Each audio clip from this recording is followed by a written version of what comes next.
여러분 안녕하십니까? 계속해서 포항에서 전해드립니다.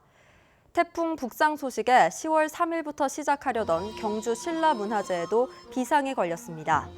경주시는 오는 3일 태풍 미탁의 직접적인 영향권에 들 것으로 예상됨에 따라 당초 3일 오전 황성공원 특설 무대에서 하려던 서제를 4일 개막식과 합치는 방안을 검토 중입니다. 또 3일부터 시작하려던 마상무예도 비가 오면 취소하고 4일 행사도 태풍 영향이 있을까 촉각을 곤두세우고 있습니다. 국토교통부가 포항 블루밸리 국가산업단지 중 20만 제곱미터 규모의 산업시설 용지를 임대 전용 산업단지로 지정 고시했습니다.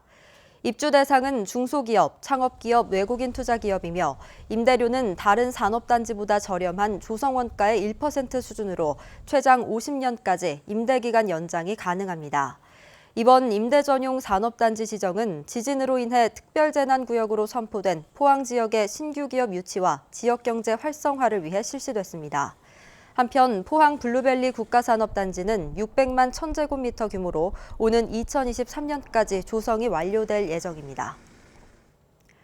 국립경주박물관은 경주 금룡총에 대한 2차 재발굴 조사 결과 금룡총의 구조가 기존에 알려진 지하식 돌무지 덧널 무덤이 아닌 지상식일 가능성이 크다고 밝혔습니다. 또 금룡총의 직경도 종전에 알려진 것보다 8m가량 더 긴 28m 정도로 추정하고 높이 56cm의 말 모양 토기와 제사용 토기 등을 수습했습니다. 금룡총은 일제강점기 때 매장 핵심 부분을 조사했고 지난해 1차 조사를 했으며 내년에 매장 주체부를 다시 확인할 예정입니다. 경북 지역 학교도서관 전문 인력이 전국에서 가장 적은 것으로 나타났습니다. 이학재 국회의원의 국감자료에 따르면 경북은 학교도서관이 920여 개인데 사서교사 등 전담 인력은 배치율이 9.5%로 전국에서 가장 낮았습니다. 반면 전국 11,500여 개 초중고 도서관의 전담 인력 배치율은 47%로 경북은 인력 충원이 시급한 것으로 나타났습니다.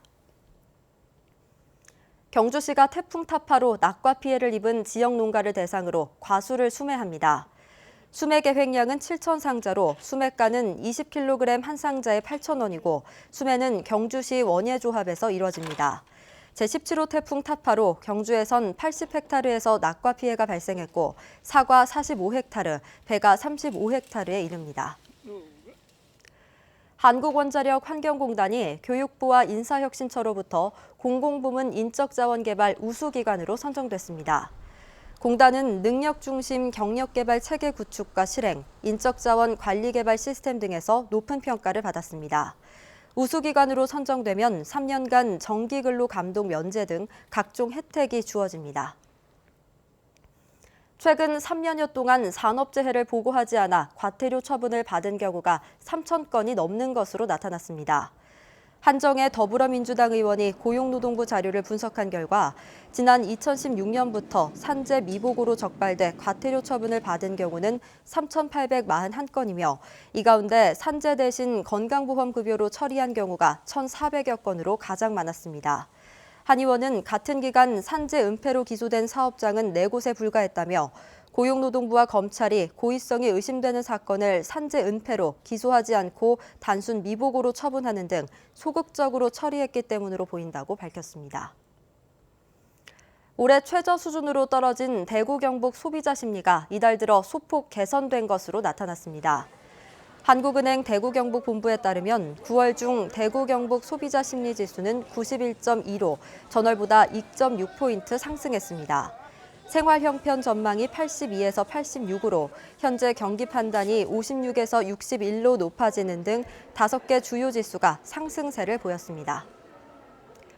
이상으로 포항 MBC 5시 뉴스를 마칩니다. 여러분 고맙습니다.